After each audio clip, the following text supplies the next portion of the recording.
Well, television and radio fans are remembering broadcast legend Doug Mulray, who has died aged 71.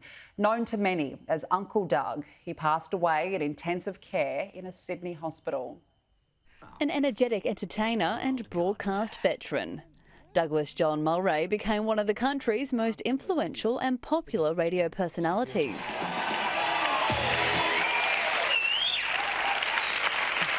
That's awful, really. I do apologise. I nearly overlooked two dogs. Loved for his larrikin charisma, the ACRA Hall of Famer started his career in Armidale in New South Wales and became a stalwart at Sydney's Triple M radio station after he was poached from Double J in 1982. During his career, he hosted television shows such as Beauty and the Beast and in 1992, Australia's Naughtiest Home Videos. It was on this show, 34 minutes into its only episode, Uncle Doug was infamously pulled from the broadcast by Nine boss Kerry Packer and banned from the network. The owner was unhappy with the show's controversial content.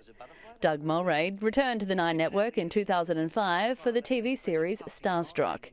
He was inducted into the Radio Hall of Fame in 2019. Television presenter Andrew Denton is among the personalities paying tribute to Uncle Doug. He was crazy. He had a genius for radio. Those in the audience who'd remember Graham Kennedy as being absolutely suited to television. Doug was absolutely suited to radio, and he could do it all. Journalist Melissa Hoyer wrote on social media, "It felt like I grew up listening to Uncle Doug Mulray. He was a commercial radio masterclass. Rest in peace." Doug Mulray died peacefully on Thursday with his longtime partner Lizzie and business partner Hamish Cameron by his side. Joining me now for more on this is Frank Vincent, former radio presenter and friend of Doug Mulray. Frank, thank you so much for joining us on what I'm sure is a very difficult day. You and Doug were really good friends. Tell us about the man that you knew. Tell us about him. He was a fantastic human being, a really inspiring person to work for, and very generous and very caring and always happy to help out. Just great to be in the studio, a lot of fun. I can't say much more than that. I'm totally devastated about this. I think as a broadcaster, I benefited greatly from sharing a studio with him. His famous words of "be preposterous" always ring in my mind. Absolutely. And we've actually got some pictures of you with Doug. We'll bring them up now. This was his last public appearance. This was at the Triple M 40th anniversary reunion last year. This was only late last year. How was he at that event?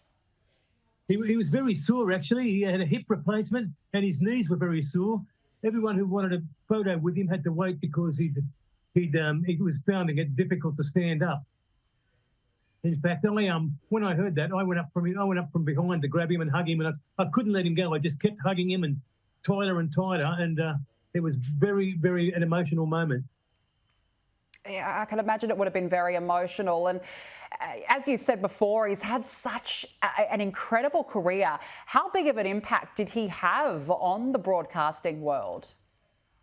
It was incredible. Everyone always spoke about him and wanted to know what he was like, and spoke of his style and his outrageous style.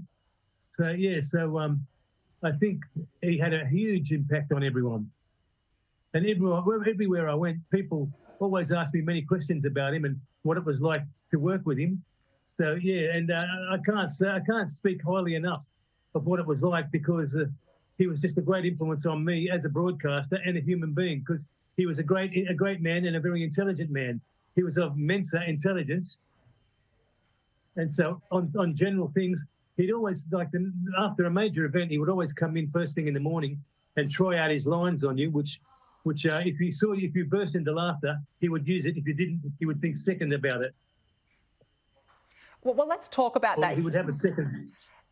Let's talk about that humour, because I know that in your book, Radio Rat, The Importance of Being Frank, you actually dedicated chapter 5 called The Mad Uncle to Doug. And That's right, I share a line. You said Mulray could make people laugh just by reading out the names from a telephone book. So explain to us his humour, his sense of humour that he had. Well, sometimes it was very cutting, very biting, but generally it was actually genuinely funny. So that's why I thought he was a genius, and he was so good to work with. And he was surrounded by a bunch of very talented, cutting-edge performers, like David Gibson, who did the great voices, like Jack Africa and Roland Rolladors from Roland Rolladors. Dave Gibson was incredibly funny, because I remember on the day the Berlin Wall came down, Roland Rolladors of Roland Rolladors phoned up and said, I've got a great idea for the communists on the Berlin Wall. They should have the Berlin Rollador. And he went on from there. So, and that was like on the spur of the moment, like less than an hour after the wall came down. Wow, there you go. And you know, it's that sort of quick humour, I guess, that resonated with audiences of his day. Do you think that sort of humour would translate now in the broadcasting world? Yeah, he would have had to have tidied it up a bit, because sometimes it was just a bit too outrageous for today's politically correct, rules and attitudes. How do you think that Doug will be remembered? Well, he'll be remembered as a great entertainer and a tremendous influence. So I remember a lot of people said they used to love listening to him on their way to school or on their way to work. And there's nothing anywhere near what he can produce at the moment. And I think you'll find that the tight-fisted, clueless radio owners of today will never spend that much money on a breakfast team again, because that was a very expensive breakfast team. And so it's sad to think that there'll be nothing that cool ever again, or nothing that talented or inspiring or happy. I mean, it was happy times right from the first song right through until 10 a.m. because it was a 6 a.m. to 10 a.m. shift. And right from there was always French champagne in the staff fridge, and we would indulge right from the first song. So at 6:03, when the news finished and the first song was running, we would have a bottle of Veuve Clicquot being shared around, and that would go until the first breakfast arrived. There was a seafood restaurant at Darling Harbour, run by a nice German fella. Hans was his name, or Heinz it was, and he would usually bring us in a seafood breakfast. And Doug always referred to him as Heinz, the former U-boat commander, which was quite amusing. And Heinz saw the funny side of it and took it on board, and always delivered great food. And of course, that great seafood with the French champagne made it for a very nice morning, usually with a fantastic view of the sun glistening off the Sydney Harbour and the view of the water and the expensive houses in the eastern suburbs. There's no other place you'd rather be Monday to Friday between 6 and 10 than Studio 1 of the Triple M building.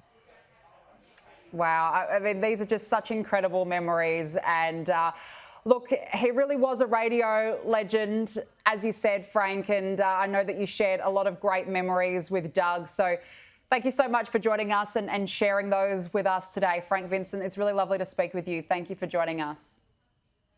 No problem at all. My pleasure, Dominica.